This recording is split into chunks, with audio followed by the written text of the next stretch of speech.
তোমাকে হবে, প্রয়োজনে সব রক্তটুকু জমিনেই ঢেলে দেবে। লড়াইয়ের ওই ময়দানেতে যেতে তোমাকে হবে, প্রয়োজনে সব রক্তটুকু জমিনেই ঢেলে দেবে। তবুও তোমায় লড়তেই হবে, মানিবে না পরাজয়। তবুও তোমায় লড়তেই হবে, মানিবে না পরাজয়। বিপ্লব মানে জীবন দেয়া বসে থাকা নয়, সে কোনো দিন আসবে না রে করো যদি ভয়। বিপ্লব মানে জীবন দেয়া, সে কোনো দিন আসবে না রে করো যদি ভয়। আসবে বিজয় রক্ত আর জীবনের বিনিময়, আসবে বিজয় রক্ত আর জীবনের বিনিময়। বিপ্লব মানে জীবন দেয়া বসে থাকা নয়, সে কোনো দিন আসবে না রে করো যদি ভয়। শাসনের নামে কেউ বা পিছছে মেহনতি জনতারে, ইমানের উপর আঘাত ওরা হারিছে বারে বারে। ঠিক কিনা জোরে কর। শাসনের নামে কেউ বা পিছছে মেহনতি জনতারে, ইমানের উপর আঘাত ওরা হারিছে বারে বারে। প্রতারণার ওই ফাঁদে পড়ে মোরা জীবন করেছি ক্ষয়, প্রতারণার ওই ফাঁদে পড়ে মোরা জীবন করেছি ক্ষয়। বিপ্লব মানে জীবন দেয়া বসে থাকা নয়, সে কোনো দিন আসবে না রে করো যদি ভয়। বিপ্লব মানে জীবন দেয়া বসে থাকা নয়, সে কোনো দিন আসবে না রে করো যদি ভয়। ঠিক কিনা? হলো দেশের লাগি মহামারীর মতন, ফাইলে কলম ঠেকাইয়া চালায় তারা নির্যাতন। ঘুষের টাকায় ওদের ভুড়ি, ঘুষের টাকায় ওদের ভুড়ি করে যে টান টান। ওরা শিক্ষিত শয়তান, ওরা শিক্ষিত শয়তান, ওরা শিক্ষিত শয়তান, ওরা শিক্ষিত শয়তান। যাদের হাতে যায় ক্ষমতা দেশ যেন বাপের ভিটা, রাখতে চেয়ার শুরু করে বিদেশিদের পাচাটা। যাদের হাতে যায় ক্ষমতা দেশ যেন বাপের ভিটা, রাখতে চেয়ার শুরু করে বিদেশিদের পাচাটা। বিদেশিদের কথা মতো চালায় ওরা নিজের দেশ, দেখতে দেখতে গোল্লায় গেল আমার সোনার বাংলাদেশ। একে একে শেষ করেছি সবার দেখা হইল শেষ, দেখতে দেখতে গোল্লায় গেল আমার সোনার বাংলাদেশ। দেখতে দেখতে গোল্লায় গেল আমার সোনার বাংলাদেশ। কেউ দিল না সবাই নিল, আমরা যে কলুর বলদ। সারা বছর নেয় না খবর, নির্বাচনে খুব দরদ। কেউ দিল না সবাই নিল, আমরা যে কলুর বলদ। সারা বছর নেয় না খবর, নির্বাচনে খুব দরদ। নির্বাচনের আগে নেতা ধরে কত রকম বেশ, নির্বাচনের আগে নেতা ধরে কত রকম বেশ। দেখতে দেখতে গোল্লায় গেল আমার সোনার বাংলাদেশ, দেখতে দেখতে গোল্লায় গেল। মুসলমানের দেশটা মোদের আছে খাতা কলমে, দোষের দোষী যে বাজারে শাস্তি পায় যে আলেমে। মুসলমানের দেশটা মোদের আছে খাতা কলমে, দোষের দোষী যে বাজারে শাস্তি পায় যে আলেমে। ওরা ইসলাম বেচেই ক্ষমতাটা পাকা পক্ত করে বেশ, ইসলাম বেচেই ক্ষমতাটা পাকা পক্ত করে বেশ। দেখতে দেখতে গোল্লায় গেল, দেখতে দেখতে গোল্লায় গেল আমার সোনার বাংলাদেশ। একে একে শেষ করেছি সবার দেখা হইল শেষ, দেখতে দেখতে গোল্লায় গেল আমার সোনার বাংলাদেশ। ঠিক কিনা? আসসালামু আলাইকুম ওয়া রাহমাতুল্লাহি ওয়া বারাকাতুহু। ইন্নাল হামদুলিল্লাহ, الحمد لله علي الذات عظيم الصفات سميع السمات كبير الشان جليل القدر رفيع الذكر مطاع الأمر جليل البرهان فخيم الاسم عزيز العلم وسيع الحلم كثير الغفران ونشهد أن لا إله إلا الله وحده لا شريك له ونشهد أن سيدنا وسندنا وحبيب ربنا وطبيبنا وطبيب قلوبنا ومولانا محمدا عبده ورسوله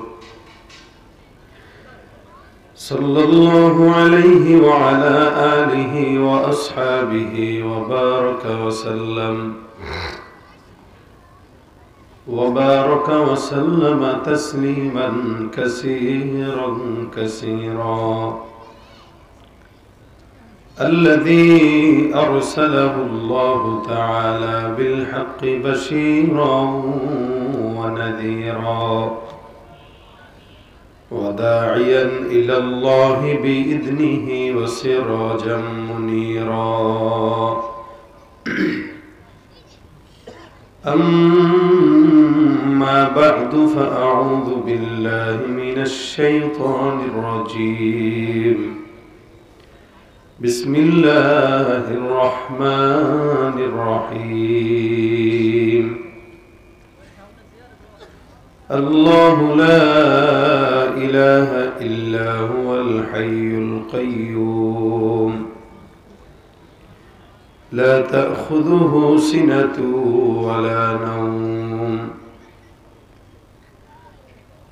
صدق الله مولانا العظيم صدق رسوله النبي الكريم وقال النبي صلى الله عليه وسلم من قرأ آية الكرسي في دبر كل صلاة مكتوبة لم يمنعه من دخول الجنة إلا أن يموت أو كما قال عليه الصلاة والسلام إن الله وملائكته يصلون على النبي يا أيها الذين آمنوا صلوا عليه وسلموا تسليما زبان كل شغل دروس شريف بڑي اللهم صل على محمد وعلى آل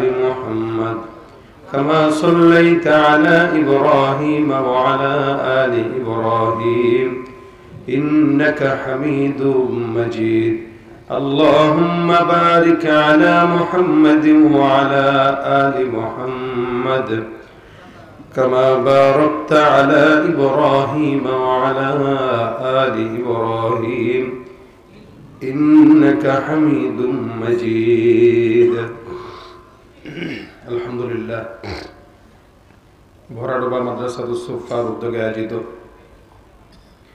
আজকের এই বার্ষিক ইসলামী সম্মেলনের সম্মানিত দিনপ্রিয় ইসলাম প্রিয় ভাইরা আল্লাহ পাকের দরবারে লাখো কোটি শুকরিয়া যে রব্বে কারীম আজকের এই দিনী মজমায় আমাদের সকলকে একত্রিত হয়ে আসার বসার তৌফিক এনায়েত করেছেন। কালিমাতুশ শুকর আদায় করি জবান খুলে সকলে বলি আলহামদুলিল্লাহ। আল্লাহ পাক তৌফিক দিলে ইনশাআল্লাহ মুখতাসার সময় আপনাদের সামনে একটি বিষয় নিয়ে মুযাকারা করব। এই বিষয়ের উপরে আল্লাহ পাক আমাদের সকলকে আমলের নিয়তে শোনার তৌফিক দান করুন আমিন। আমি আপনাদের সামনে ছোট্ট একটি আয়াতে কারিমার অংশ শুরুর অংশ বিশেষ তেলাওয়াত করেছি। রাসূলের হাজার হাদিস থেকে একটি হাদিসে কারিমা তেলাওয়াত করেছি, হাদিস শরীফ থেকে, কোরআনে কারিমা থেকে। ইনশাআল্লাহ দু চারটা কথা শেষ পর্যন্ত মাহফিলের মোনাজাত পর্যন্ত সবরের সঙ্গে যা বলবো শুনবো। যেই আলোচকরাই কথা বলুক প্রত্যেকের আলোচক থেকে যার যেটা সহজ হয় ওইটাই আমলের তাগাজা নিয়ে আজকে এখান থেকে যাব ইনশাআল্লাহ। মাদ্রাসার প্রোগ্রাম, এখানে আমরা যারা আসছি দিনই কিছু কথা শোনার জন্য, যদিও এই জায়গাটা একটা মাঠ, কিন্তু যখনই এখানে কোরআন এবং সুন্নাহর কিছু চর্চা হবে তো এই জায়গার দাম আল্লাহ পাকের কাছে এত বেশি। যারা এই মাঝখানে বসলো, আল্লাহ রাসূল সাল্লাল্লাহু আলাইহি ওয়াসাল্লাম বলেন হাফফাতহুমুল মালায়েকা, চতুর্দিক থেকে আসমানের ফেরেশতারা এভাবে করে এটা ঘেরাও করে রেখেছে এই চতুর্দিকে। শুধু তাই না, নাযালাত আলাইহিমুস সাকিনাহ, আল্লাহ পাক এই বান্দাদের উপরে আসমান থেকে বরকত নাযিল করতে থাকবেন। এই জায়গাটার দাম এত বেশি, বলা হয় 2-4টা কথা হাদিসে আসছে। ঈমান ইয়াকিনের ইলমি মুযাকারা 10 মিনিট হোক 5 মিনিট হোক, এটার দাম কত? তাদারুসুল ইলমি সাআতাম মিনাল লাইলি খায়রুম মিন ইহয়াহা। সারা রাত জেগে নফল ইবাদত করার চাইতেও 5-7 মিনিট ইলমি মুযাকারার দাম আল্লাহর কাছে বেশি। কারণ সারা রাত জেগে যে ইবাদত করা হয়, এই ইবাদত ব্যক্তি একা নিজে করে, তার সাথে আল্লাহ পাকের তাআল্লুক হয়, আল্লাহ পাকের সঙ্গে সে সম্পর্ক তৈরি করে একা। কিন্তু যখন ইমানি মুযাকারা হয় তখন একা হয় না, আরো 14 জনকে নিয়ে 20 জনকে নিয়ে তখনই মুযাকারাটা হয়। তখন আমলটাও 20 জন মিলেই করে, একা হয় না। এই কারণে এই মজমার ভিতরে ইলমি কিছু মুযাকারা করার দাম সারা রাত জেগে নফল ইবাদতের চাইতেও বেশি। ভাইরা আমার, আল্লাহ পাক আমাদেরকে মানুষ বানিয়েছেন, ইনসান। আমরা সবাই মুসলমান, আমরা ইনসান হিসেবে, মানুষ হিসেবে আমাদের কিছু শত্রু আছে। সবচেয়ে বড় শত্রু হলো শয়তান। কে? শয়তান সবচেয়ে বড় শত্রু। কেননা শয়তানই আমাদেরকে ডান থেকে, বাম থেকে, সামনে থেকে, পিছন থেকে, চতুর্দিক থেকে ধোঁকা দেওয়ার চেষ্টা করে। এজন্য আল্লাহ বলেন, সুম্মা লাআতিয়ান্নাহুম মিন বাইনি আইদিহিম ওয়া মিন খালফিহিম ওয়া আন আইমানিহিম ওয়া আন শামাইলিহিম। ডান বাম চতুর্দিক থেকে শয়তানের কাজ বান্দাকে কিভাবে ধ্বংস করা যায়। এবং শয়তান আল্লাহ পাকের কাছে ওয়াদাবদ্ধ হয়েছে। আল্লাহর কাছে শয়তান বলছে, ক্বালা ফাবিইজ্জাতিকা লাউগবিয়ান্নাহুম আজমাইন। আপনার ইজ্জতের কসম, আপনার জাতের কসম, গোটা দুনিয়ার বান্দাদেরকে ধ্বংস না করা পর্যন্ত আমি থামব না। ধ্বংস করেই ছাড়বে। এমন ধ্বংস করা করে, স্টেজের উপর উঠে দেখেন না, এক নেতায় বলছিল যে আমি আল্লাহর কাছে ক্ষমা চাই না, কারণ আমার জিন্দেগিতে কোনো গুনাহ নাই। দেখছেন এটা? আব্দুল লতিফ সিদ্দিক, কত চমৎকার নাম, কিন্তু কামটা করলো কি? আল্লাহর কাছে আমি মাফ চাই না, কারণ আমার জীবনে কোনো গুনাহই হয় নাই। শয়তান এর দেখলো, আল্লাহ আমি থাকতে, ও থাকতে আমার আর দরকার কি? কি বলেন আপনারা? যেই বাংলাদেশে আব্দুল লতিফ সিদ্দিকী আছে, ওই বাংলাদেশে ইবলিস শয়তানের কোনো কাজ নাই, কারণ ও শয়তানের উপরে পীর হয়ে গেছে এখন। অথচ আল্লাহ পাক বলেন দুনিয়ার সব বান্দা গুনাহগার। এই যে বান্দার সবচেয়ে বড় শত্রু হইল শয়তান। এ সবাইকে ধোঁকা দেয়।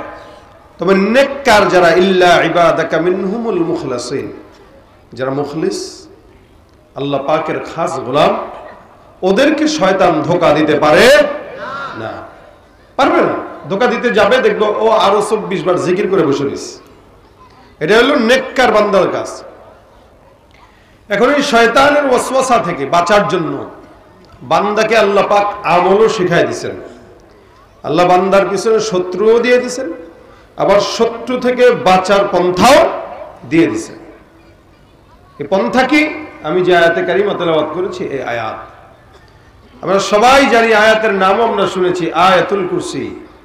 আয়াতুল, আপনারা কি নাম শুনছেন জীবনের প্রথম? জানি তো আমরা, নাকি?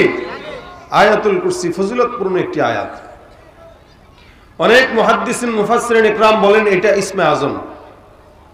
এটা পড়বেন বিপদ মুক্ত হবেন না, এটা হইতে পারে না। এটা পড়বেন শয়তান ধোঁকা দিবে, এটা হইতে পারে না। আয়াতটা একটু বড়, যদিও আমিও আপনাদের সামনে মাত্র শুরুর অংশটা তেলাওয়াত করেছি। আয়াতটা একটু বড়। এই আয়াতের ফজিলত এত বেশি, এত বেশি, নবী করিম সাল্লাল্লাহু আলাইহি ওয়াসাল্লাম বলেন, কেউ যদি আয়াতুল কুরসি তেলাওয়াত করে 5 ওয়াক্ত নামাজের পরে, 5 ওয়াক্ত নামাজের পরে কেউ যদি আয়াতুল কুরসি তেলাওয়াত করে, নবী বলেন মৃত্যু ছাড়া তাকে জান্নাতে প্রবেশ করতে বাধা দেওয়ার কেউ থাকবে না। আরো জোরে বলেন সুবহানাল্লাহ। কি ফজিলত কম না বেশি? মৃত্যু ব্যতীত কেউ তাকে জান্নাতে ঢুকতে বাধা দিবে না। তার মানে আচ্ছা, আমরা যদি কেউ জান্নাতি হয়েও থাকি, বলেন তো জান্নাতে যেতে সবচেয়ে বাধা কোন জিনিসটা? এখন মৃত্যু। মরি না দেখেই তো যেতে পারি না, মরলে তো সোজা জান্নাত। যেমন শাহাদাত যদি কেউ বরণ করে, কেউ যদি শহীদ হয়, ওই আল্লাহর বান্দা শহীদ হইতে দেরি, লেকিন আল্লাহ পাকের জান্নাতে ঢুকতে দেরি হয় না। সুবহানাল্লাহ, আসতে কইলেন। আমাদের দেশে রাজনৈতিক কোন দলে মানুষ মরে আর নাম দেয় শহীদ। একদল আরেক দলে মারছে, ইল্টা পাল্টা পিটাইছে, লুঙ্গি খুইলা পিটাইছে, মরছে, শহীদ। পিটায়া আল্লাহ পাক টেঙ্গি ভেঙে দিবে। দলের নেতার জন্য সারা জিন্দগি মারামারি করার পরেও যদি মরেন, শহীদ না বরং জাহান্নামী। কারণ সে আল্লাহর জন্য মরা দরকার ছিল, সে আল্লাহর জন্য না মরে দলের নেতার জন্য মরছে। তাও কোন নেতা যে 24 ঘন্টা জনগণের মাল চুরি করে? আমাদের বাংলাদেশে যেগুলো রাজনীতি করে, এগুলোর একটারও অবস্থা ভালো না। হ্যাঁ, 100-র ভিতরে 90টাই উল্টা পাল্টা, বাকি 10টা কোনো মতে টেনে হেসড়ে ভালো। আপনাদের এই কথাগুলো পছন্দ হইতে নাও পারে, কারণ রাজনীতি করেন তো আপনারা কবেন হুজুর আল্লাহর নামের কথা কোন, কোরআনের হাদিসের কথা কোন, এগুলো কেন না। তো এইগুলো কি কোরআন হাদিসে নাই? কয়দিন আগে একজন বলছে রাজনীতির সঙ্গে কোরআনের কোনো সম্পর্ক নাই। তো ঘোড়ার ডিম যদি না বুঝে, তো এরা সমাজের কি উন্নতি করবে বলেন? কোনটা কোরআনে আছে কোনটা নাই, এই ফতোয়া দিবে ওলামা একরাম। এখন যদি রাজনৈতিক নেতা দেয়, তাহলে দুনিয়ার কোন দিকে যাবে বলেন? তাহলে আল্লাহর জন্য ইন্তেকাল করলে, শাহাদাত বরণ করলে সে শহীদ, আর দলের নেতার জন্য মারা গেলে শহীদ হবে? কি বলেন আপনারা? 14, 15, 16 বছর ধরে নেতাদের পিছনে ঘুরছেন, কোনো ফায়দা হয় নাই। এটা মাথায় রাখেন। আল্লাহ ছাড়া যার পিছনে ঘুরবেন, সারা জিন্দেগি ফকিন্নির মতো ঘোরা লাগবে, কোনোদিন কিছু পাবেন না। যাওয়ার সময় বলেও যাবে না, নিয়েও যাবে না, একা একা চলে যাবে। আবার আরেক দল ক্ষমতা আসবে, ওরাও যদি একই পর্যায়ে যায়, ওদের পালানোর সময় ওরা আপনাদেরকে বলবে না। তা আপনার হালত কি? আপনি সারা জিন্দেগি খালি 1 কাপ চায়ের জন্য স্লোগানই দিবেন?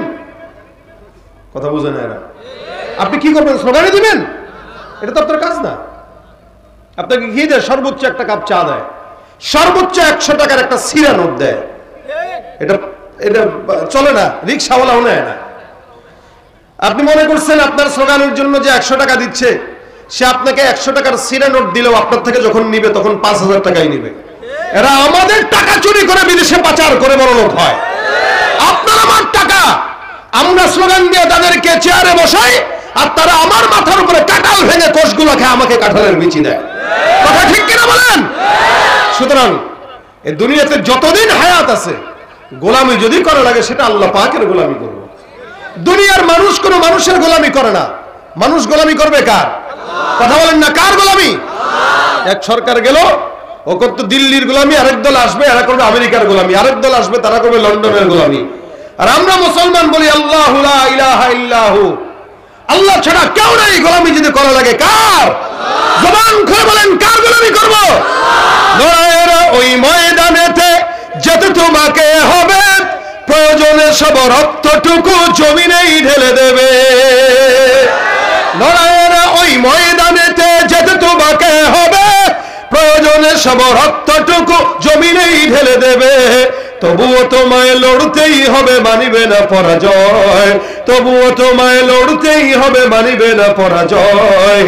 বিপ্লব মানে জীবন দেয়া বসে থাকা নয়, সে কোনো দিন আসবে না রে করো যদি ভয়। বিপ্লব মানে জীবন দেয়া, সে কোনো দিন আসবে না রে করো যদি ভয়। আসবে বিজয় রক্ত আর জীবনের বিনিময়, আসবে বিজয় রক্ত আর জীবনের বিনিময়। বিপ্লব মানে জীবন দেয়া বসে থাকা নয়, সে কোনো দিন আসবে না রে করো যদি ভয়। শাসনের নামে কেউ বা পিছছে মেহনতি জনতারে, ইমানের উপর আঘাত ওরা হারিছে বারে বারে। ঠিক কিনা জোরে কর? শাসনের নামে কেউ বা পিছছে মেহনতি জনতারে, ইমানের উপর আঘাত ওরা হারিছে বারে বারে। প্রতারণার ওই ফাঁদে পড়ে মোরা জীবন করেছি ক্ষয়, প্রতারণার ওই ফাঁদে পড়ে মোরা জীবন করেছি ক্ষয়। বিপ্লব মানে জীবন দেয়া বসে থাকা নয়, সে কোনদিন আসবে না রে, করো যদি ভয়। বিপ্লব মানে জীবন দেয়া, বসে থাকা নয়, সে কোনদিন আসবে না রে, করো যদি ভয়। ঠিক কি না? ভয় করবো কাকে? গোলামি করবো কার?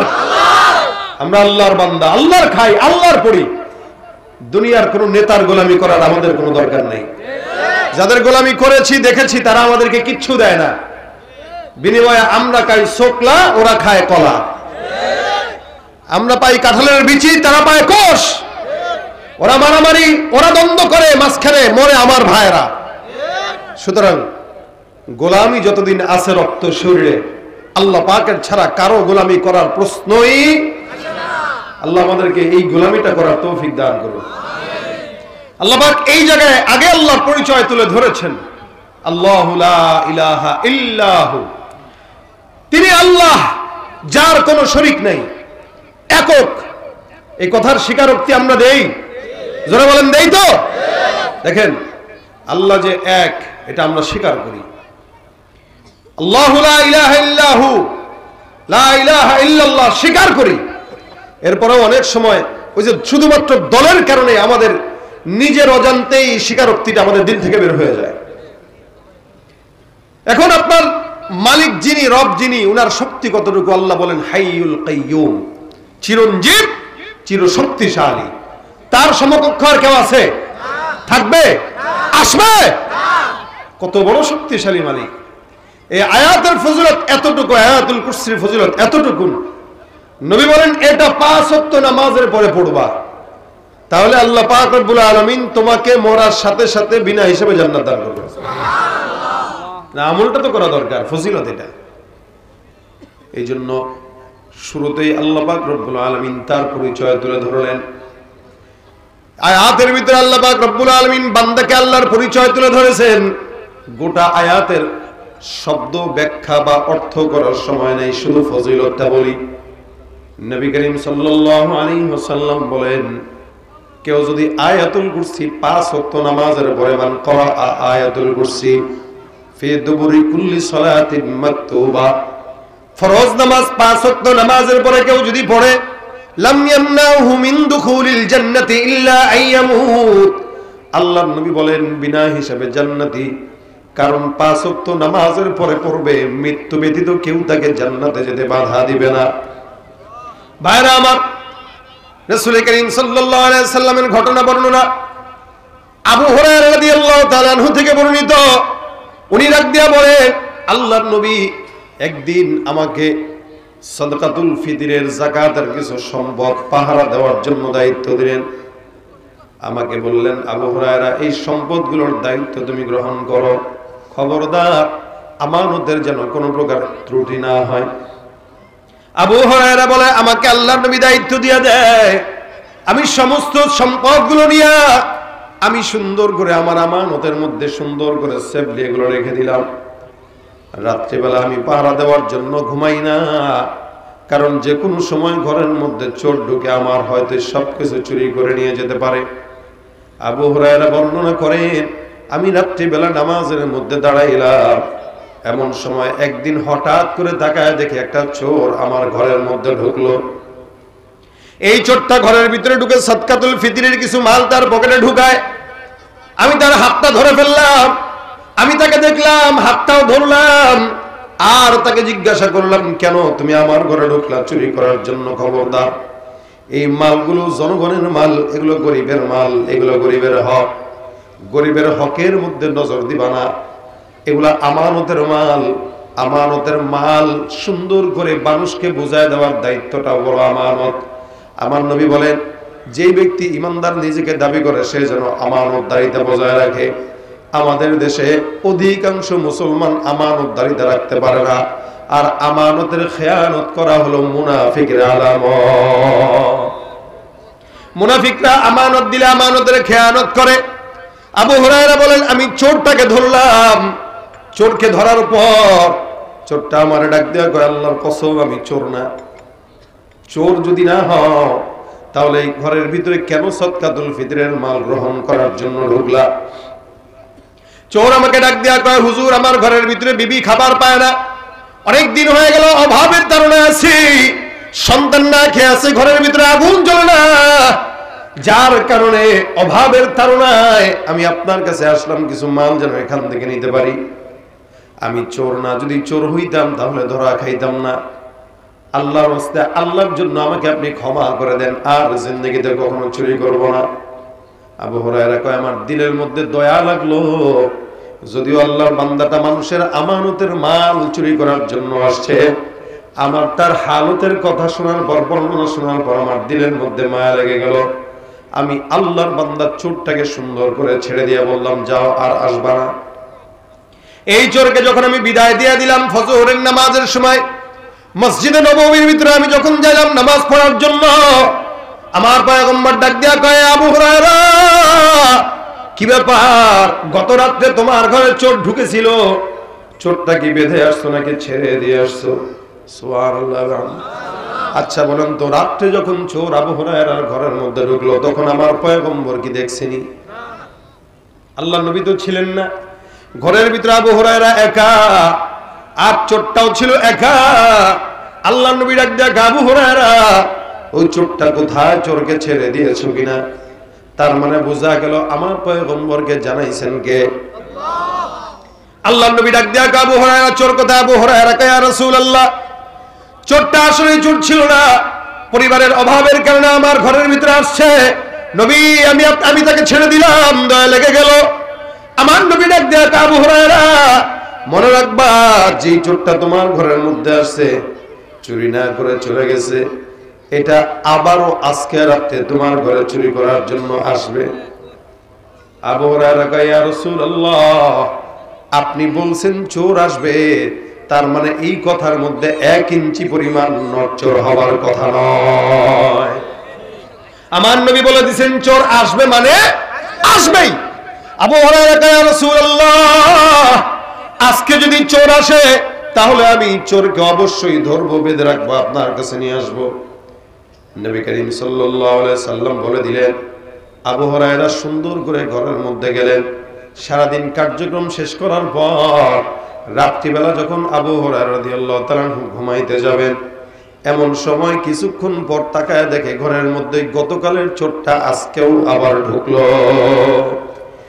আল্লাহর নবীর সাহাবী আবু হুরায়রা রাদিয়াল্লাহু তাআলা আনহু চোরটাকে আবার পিছন থেকে ধরে ফেললেন। ধরার পরে ডাক দিয়ে বলে কি ব্যাপার, গতকাল তুমি আসলা, আজকে আবার কেন তুমি ঢুকলা? চোর মশাই এবার আবু হুরায়রা রাদিয়াল্লাহু তাআলা আনহুর কাছে কয়, হ্যাঁ হুজুর ভুল হয়ে গেছে, গতকালকে আসছিলাম অভাবের তাড়নায়, কিন্তু মাফস মনে করছিলাম কিছু চুরি করে নিতে পারবো, বিবিকে খাওয়াইতে পারবো, সন্তানকে খাওয়াইতে পারবো, কিন্তু না না, আপনার কাছে ধরা খেয়ে যাওয়ার কারণে খাওয়াইতে পারলাম না। আজকে সারাদিন আমার ঘরের মধ্যে কোনো আগুন জ্বলে নাই, এই কারণে আমি আজকে আসলাম। আবারও ভাবছিলাম, মনে করছি আপনাকে না দেখায় মনে হয় কিছু নিতে পারবো, কিন্তু আপনি তো আমাকে ধরে ফেললেন, মাফ করে দেন, আর জিন্দেগিতে কোনোদিন চুরি করব না, আল্লাহর কসম। মনে রাখবেন, চোর যতবার চুরি করে ধরা খাক না কেন, ততবারই কসম খাওয়াটা তার পেশা।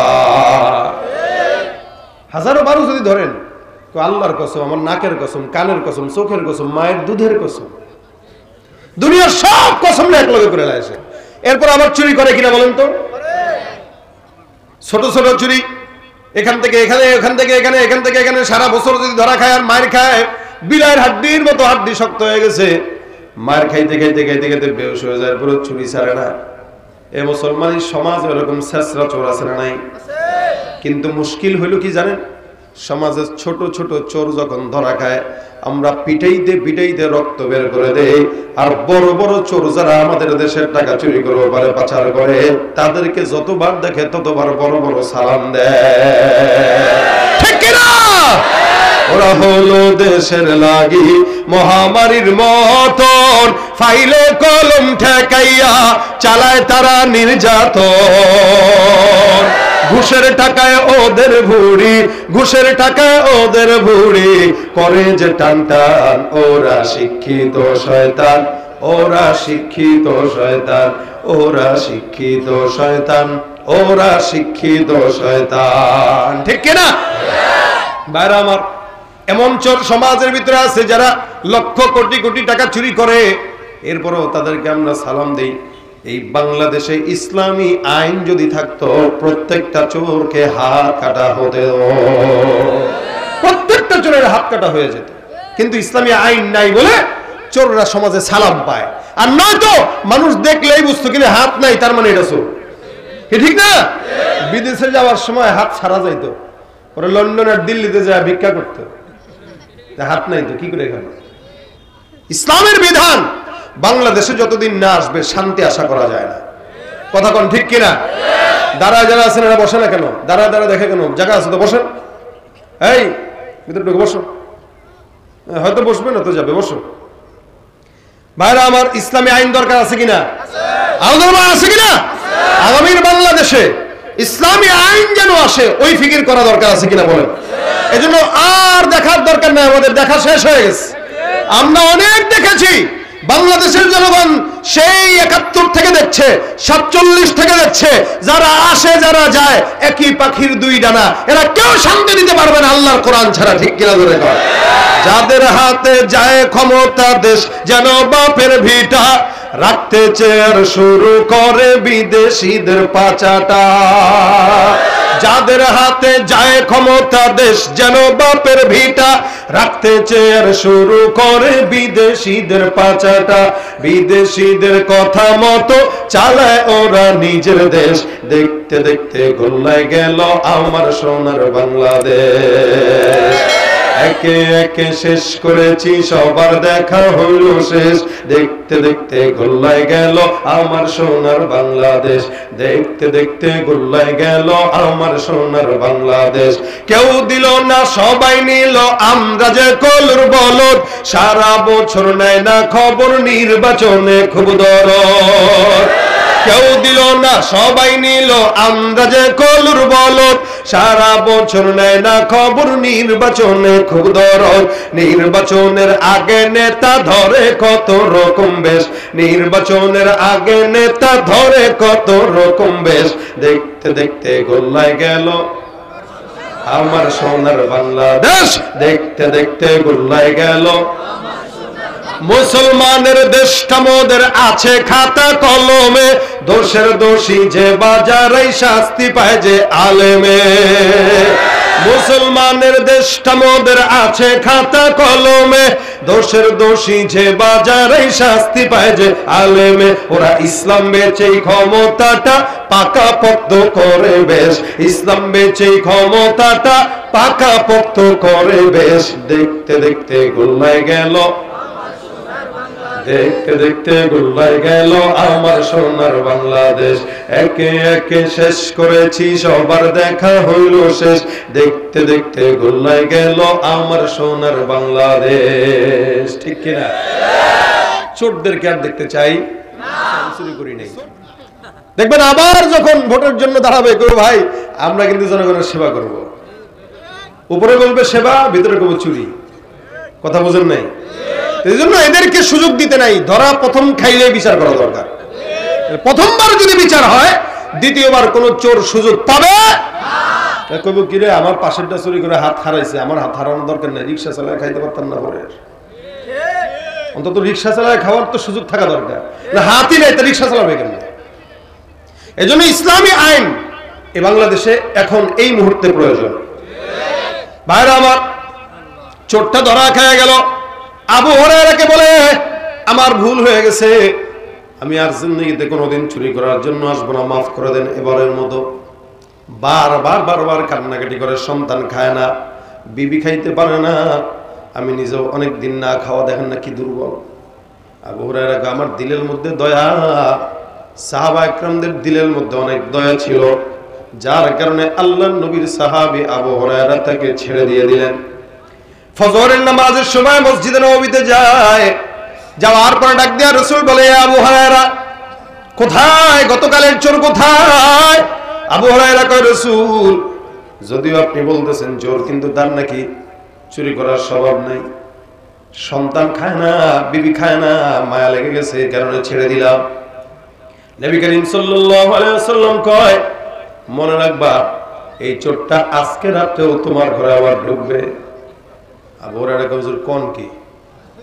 এরে এত দয়া করে মায়া করে ছেড়ে দিছি, ও আবার ঢুকবে, আবার ঢুকবে, আজকে আসুক বাইন্দা পিডায়া আপনার কাছে নিয়ে আসবো। রাসূল কয় ঠিক আছে, দেখা যাবে। আবু হুরায়রা রাদিয়াল্লাহু তাআলা আনহু আবার ঢুকলেন। পরের দিন রাত্রিবেলা আবার চোর হাজির। চোর ঢুকে গেল।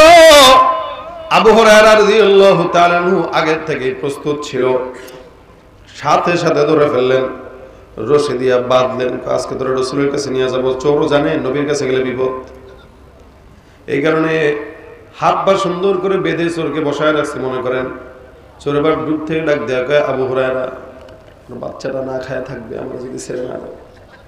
আবু হুরায়রা বলে, এই পুরান কথা কইস না বারবার, নতুন কথা থাকলে কও। একটা আমরা যেগুলোই তো করি, আর কয়দিন তোরে মাফ করবো? আবু হুরায়রা রাদিয়াল্লাহু তাআলা আনহুকে বারবার অফার করে। আবু হুরায়রা কয়, না না, আমার নবী বলছেন 3 দিন তুমি আসছো, আজকে কোনো ছাড়া ছাড়ি নাই, নবীর দরবারে যাওয়া লাগবে। এবার চোর মশাই মনে মনে ভাবতেছে কোনটা কইলে ছাড়া খাওয়া যায়, কোনটা কইলে এখান থেকে মুক্তি পাওয়া যায়। বুদ্ধি করতে করতে করতে করতে করতে করতে কয়, আবু হুরায়রা কি, আমি তোমারে আজকে এমন একটা আমল শিখাবো যে আমলটা তুমি পারো না, জানো না। আমি যদি সে আমলটা তোমাকে শেখাই, বলো তুমি আমাকে ছাড়বা কিনা? আবু হুরায়রা কয়, কি আমল শিখাবি তুই, চোর বেড়া? এই আমার চোর কইেন না, চোর হইলে আমার ঈমান ঠিক আছে। কিছু আছে মানুষ দেখবেন, কারণ নামাজ না বললে ঈমান ঠিক আছে, পর্দা না করলে ঈমান ঠিক আছে, ঘুষের টাকা খায়, দেখেন না কত বড় ঈমানদার, কয় গনি নেওয়া সুন্নাত, গনি নেন। দেখছেন নি সংবাদে, ঘুষের টাকা খাইতেছে, গনি নেওয়া সুন্নাত। কত বড় মুখলিস ঘুষখোর, কত ইমানদার ঘুষখোর। এও কিন্তু কোন না কোন মসজিদের সভাপতি, কোন না কোন মাদ্রাসার মুতাওয়াল্লি। আমাদের দেশের চোর গুলোরে মসজিদে আমরা বসায় রাখছি। এই জন্য মসজিদ মাদ্রাসার দায়িত্ব সব ওলামা ইকরামদের কাছে দেওয়া দরকার। কোন ঘুষখোরের, সুদখোরের মসজিদ আর মাদ্রাসার মুতাওয়াল্লি সভাপতির নাম থাকতে পারে না। ভাইরা আমার, চোরটা আবু হুরায়রা, তোমার একটা আমল শিখাবো, আমলটা শিখবানি, যদি আমলটা পছন্দ হয় আমার ছাড়বানি। আবু হুরায়রা রাদিয়াল্লাহু তাআলা এমনি ছিলেন ইলমের জন্য পাগল। মসজিদে নববীর গেটের মধ্যে 24টা ঘন্টা পড়ে থাকতো ইলমের জন্য। এই আবু হুরায়রা মনে মনে কয়, আমল যদি শিখতে পারি, চোরকে ছাড়লে ক্ষতি কি, আমল তো শিখলাম। আল্লাহর নবীর সাহাবী আবু হুরায়রা কয়, ঠিক আছে আগে আমলটা শিখা, যদি পছন্দ হয় তাহলে ছাড়বো। পছন্দ হবে, তুমি জানো না এটা, এটা আমি জানি, তুমি জানো না। চোরে আবু হুরায়রাকে চ্যালেঞ্জ দিতেছে। চিন্তা করা যায়, সবচেয়ে বেশি হাদিস বর্ণিত সাহাবী আবু হুরায়রা রাদিয়াল্লাহু তাআলা আনহুকে চোরকে বলতেছে, আমি যেটা বলবো এটা তুমি জানো না, তুমি আমার থেকে শিখবা। আবু হুরায়রা কয়, যাক চোরের থেকে অন্তত আজকে ইসলামটা শিখতেছি। ক কি শিখাবি ক? চোর মশাই ডাক দেয়া কয়, এই কোন বান্দা যদি রাত্রিবেলা সকালবেলা আয়াতুল কুরসি তেলাওয়াত করে, আয়াতুল কুরসি কি বলে সূরা পড়ে শোনায় দেয়, আল্লাহু লা ইলাহা ইল্লা হুয়াল হাইয়ুল কাইয়্যুম লা তাখুযুহু সিনাতুন ওয়ালা নাওম লাহু মা ফিস সামাওয়াতি ওয়া মা ফিল আরদি মান যাল্লাযী ইয়াশফা'ু ইনদাহু ইল্লা বিইذনিহি ইয়ালামু মা বাইনা আইদিহিম ওয়া মা খালফাহুম ওয়া লা ইউহীতুনা বিশাইইন মিন ইলমিহি ইল্লা বিমা শাআ ওয়াসি'a কুরসিয়্যুহুস সামাওয়াতি ওয়াল আরদ ওয়া লা ইয়াউদুহু হিফযুহুমা ওয়া হুয়াল আলিয়্যুল আযীম। চোর সুন্দর করে এতটুকু শোনায় দেয়া বলতেছেন, শোনো, কোন বান্দা যদি রাত্রিবেলা তেলাওয়াত করে, আমার আল্লাহ সারা রাত ওই বান্দাকে সমস্ত জিন্নাত শয়তানের শয়তানের থেকে আল্লাহ পাক ওই বান্দাকে হেফাজত করবে। আর যদি কোনো বান্দা সকালবেলা পড়ে, সারাদিন আল্লাহ পাক শয়তানের হাত থেকে তার হেফাজত করবে, চোরের হাত থেকে হেফাজত করবে, বান্দার শয়তানের জিন্নাতের অনিষ্টতা থেকে আল্লাহ পাক বান্দার হেফাজত করবে। চোর কয়, শুনছনি এটা পারো তুমি? না রে, তুমি এটা জানতাম না। আমি তোমার এটা শিখাইছি, এখন আমরা ছাড়ো। আমি ওয়াদা দিছি তোমার ছাড়বো, ওয়াদার বরখেলাপ হবে না। তোমার থেকে ভালো একটা জিনিস শুনলাম, শিখলাম, কথা সত্য তো? 100% তুমি পড়ে দেখো, আমি বললাম তো, অবশ্যই আল্লাহ পাক ফলাফল দিবে। আবু হুরায়রা রাদিয়াল্লাহু তাআলা আনহু চিন্তা করছে, এত বড় একটা আমল শিখলাম, যদি আবু হুরায়রা ওই দিনে আমলটা না শিখতাম আমরা পাইতাম কই? তা আবু হুরায়রা রাদিয়াল্লাহু তাআলা আনহু শিখছেন আমল, যা বাদ আর যেন না দেরি তো আমার এই বাড়ির সীমানায়। না না আর জিন্দেগিতে আসবে না, চলে গেছে। সকালবেলা মসজিদে নববীতে ঢুকলো, আমার পয়গম্বর দেখে কয়, আবু হুরায়রা চোর কোথায়? বললেন না আজকে চোর নিয়ে ঢুকবা। আবু হুরায়রা কয়, হুজুর বিশাল বড় কাহিনী ঘটে গেছে। তো এত বড় কাহিনী আমার সঙ্গে ঘটছে। কয় কি? চোরকে ধরছিলাম, বাঁধছিলাম, কিন্তু ধরে যে আপনার কাছে আনবো, চোর তো বিশাল জিনিস শিখায় গেছে। নবী ডাক দেয়া কয়, সেই কি শিখাইলো?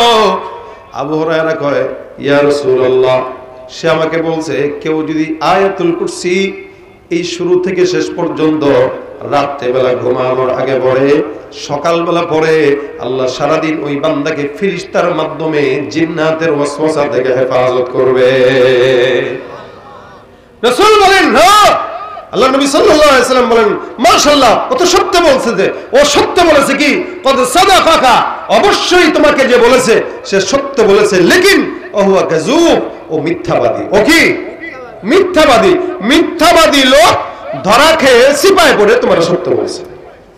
নবী কয়, আবু হুরায়রা রাদিয়াল্লাহু তাআলা আনহু বলতেছেন, হুজুর আপনি কি তারে চিনেন? কয় কেন? আপনি প্রথমে বলছেন আসবে, আসলো, আবার বলছেন আসবে, আসলো, আজকে বলতেছেন সে মিথ্যাবাদী, মনে হয় আপনি তারে চিনেন। রাসূলকে অবশ্যই চিনি। যাকা শাইতান, ওটা আসলে মানুষ না, ওটা ছিল ইবলিস শয়তান। তাহলে বুঝেন কি? ইবলিস শয়তান চোর বেশে এসে আবু হুরায়রাকে আয়াতুল কুরসির আমল শিখায় গেছেন। মানুষ তার দুর্বলতা কিন্তু শত্রুর কাছে স্বীকার করেনি। আপনি যদি আপনার দুর্বলতা শত্রুরে বলেই দেন, আপনি তো ধরা খাবেন। কিন্তু আপনি কখন বলবেন? যখন চিপায় পড়বেন তখন বলবেন। শয়তান এটা বলতো না, চিপায় পড়া বলছে, তার মানে ও তার নিজের গোপন রহস্য ফাঁস করে দিছে। তার মানে এটা সত্য না মিথ্যা? আল্লাহর নবী বলেন, হ্যাঁ, কেউ যদি আয়াতুল কুরসি পড়ে, জিন্নাতের ওয়াসওয়াসা, জিন্নাতের হাত থেকে আল্লাহ পাক ওই বান্দাকে হেফাজত করবে। আরে এই কথাটা কে স্বীকার করছে? শয়তান নিজে আমলটা দিয়ে গেছে শয়তান, যে ভাই আমি কিন্তু এটা ভয় পাই। আচ্ছা, আপনি মনে করেন ছুরি ভয় পান, এখন আপনি তো দুষ্ট হয়ে গেছেন, ভাই তুই আমার যা করস করস, আমার সামনে ছুরি ধরিস না ভাই, ছুরি দেখলে আমার গা কাঁপে। এখন আপনার দোস্ত এসে খালি ছুরি ধরবে, দিব কিন্তু, দিব কিন্তু, দিব কিন্তু, ধরবে না। এটা কেন? এটা ভয় পায়, এটা দিয়ে বেশি। তো শয়তান জানে যে এটা বললে আমার ক্ষতি, এরপরে কেন বললো? কারণ সে বাঁচার জন্য বলছে। তার মানে 100% সত্য। অনেক সময় রাত্রেবেলা সন্তানরা কান্নাকাটি করে, চিল্লা চিল্লি করে, ভয় পায়, হুট করে লাফ দিয়ে উঠে। আরে ভাই, আয়াতুল কুরসি পড়েন, আপনার সম্পদের রক্ষাকারী আমার আল্লাহ নিজে ফেরেশতাদের মাধ্যমে করে দিবেন। এই যেমন এখানে আয়াতুল কুরসি পড়লে শয়তান বলছে সম্পদ হেফাজত থাকবে। কার থেকে? শয়তান থেকে, জিন্নাত থেকে। অনেক সময় জিন্নাতটাও ঘরের সম্পদ চুরি করে, জিন্নাতটা চুরি করে। আমি সেদিন এক উত্তরবঙ্গে এক মাহফিলে গেছি, এক বাসায় যায় দেখি আতরের অনেক বড় শিশি, অনেকগুলো। আমি বললাম, ভাই আপনি কি আতরের ব্যবসা করেন নাকি? কয় না, এটা আমার শখ। মাশাআল্লাহ, কেমন শখ? এই কয়টা আতর? আর কই? আমি আবার তারে বলতেছিলাম, আপনার তো আমার ঘরে আতর বেশি আছে। কয় না, আমার আরো ছিল। আমি তো কই গেছে? কেউ হাদিয়া নিছে নাকি? কয় না, জিন হাদিয়া নিছে। মানে আরে মিয়া, রাত্রেবেলা ঘুমের থেকে ওইটা দিয়ে একটা নাই, পরের দিন রাত্রে দিকে আরেকটা নেই। তার মানে কি চুরি করছে? কয় কি? জিন চুরি করছে। শুধু আতর না, টাকা পর্যন্ত চুরি করছে। তার মানে শয়তান, জিন্নাত এগুলো আমাদের ঘর থেকে বরকত নষ্ট করতে চায়। কেউ যদি রাত্রেবেলা তেলাওয়াত করে ঘুমায় আয়াতুল কুরসি, আল্লাহ পাক ওই ঘরের সমস্ত সম্পদের রক্ষক আমার আল্লাহ নিজে হয়ে যাবে। বাচ্চা ভয় পায়, উল্টাপাল্টা করে, লাফায় উঠে, কোনো টেনশন নাই, আয়াতুল কুরসি পড়েন। মুখস্থ না থাকলে ইউটিউবে দেখে নেন, কোরআন খুলে পড়ে নেন, শিখে নেন। রাত্রেবেলা ঘুমানোর আগে কানের সামনে ছেড়ে দিয়ে রাখেন। আয়াতুল কুরসির ফজিলত রাসূল বলেন, এটা তো এক ফজিলত যে ওয়াসওয়াসা, জিন্নাত, শয়তান থেকে আল্লাহ হেফাজত করবে। সবচেয়ে বড় ফজিলত হইল 5 ওয়াক্ত নামাজের পরে পড়লে আল্লাহ বিনা হিসেবে জান্নাত দিয়ে দেবেন। জান্নাতে যাওয়ার জন্য কেউ তাকে বাধা দিতে পারবে না। এজন্য আমরা আজকের মজলিস থেকে আয়াতুল কুরসি যারা পারি না, এরা শেখার চেষ্টা করব। আর যারা পারি, অন্তত প্রত্যেক ওয়াক্ত নামাজের পরে আয়াতুল কুরসি জবানে উঠায় নেব, এটা আদত বানায় নেব, যেন সালাম ফিরানোর সাথে সাথে আল্লাহু লা ইলাহা ইল্লা হুয়াল হাইয়ুল কাইয়্যুম মুখে উঠে যায়। তাহলে দেখবেন আপনার মরার পরেও জান্নাত। আর রাত্রেবেলা ঘুমের আগে পড়বেন, সকালে একবার পড়বেন, তো রাত্রে আপনার সমস্ত সম্পদের হেফাজতও আল্লাহ করবে। বিশ্বাস হয়নি? এজন্য আজকের এই মজমা থেকে আমরা আয়াতুল কুরসির ফজিলত শুনলাম, শিখলাম, করব ইনশাআল্লাহ। কে কে? আল্লাহ আমাদেরকে হায়াত আর তৌফিক দান করুন। আল্লাহ আমাদেরকে আমল করার তৌফিক দান করুন, জবানের সহজ করে দেখ। রাত্রেবেলা বাচ্চা কানলে ওই হুজুরের ফোন দিয়া ডাকা আনার কোনো দরকার নেই, নিজে বাবা আয়াতুল কুরসি পড়ে বাচ্চারা ফু দিয়ে দেন, ইনশাআল্লাহ আল্লাহ হেফাজত করে দেওয়ালা। আল্লাহ পাক আমাদেরকে আমল করার তৌফিক দিক, যা শুনলাম বললাম এগুলোতে বরকত দান করুক। মাদ্রাসাতুস সুফা আপনাদের প্রাণের প্রতিষ্ঠান, মাদ্রাসার সাথে থাকবেন। আজকের এই মাহফিলের শেষ পর্যন্ত আরো বহু উলামা একরামরা আসবেন। এক একজনের কথা থেকে এক একটা আমল, যার যেটা সহজ মনে হয় সেটা শিখবেন, আমল করবেন, ইনশাআল্লাহ জিন্দেগির পরিবর্তন হবে। আল্লাহ আমাদের সকলকে এই মাহফিলটাকে কামিয়াব করার তৌফিক দান করুন। আল্লাহ পাক এই মাহফিলকে নাজাতের জরিয়া বানায় দেখ। ওমা তৌফিক ইল্লা বিল্লাহ, সুবহানাকাল্লাহুম্মা বিহামদিকা, আশহাদু আল্লা ইলাহা ইল্লা আনতা, আস্তাগফিরুকা ওয়া আতুবু ইলাইক। আসসালামু আলাইকুম ওয়া রাহমাতুল্লাহি ওয়া বারাকাতুহু।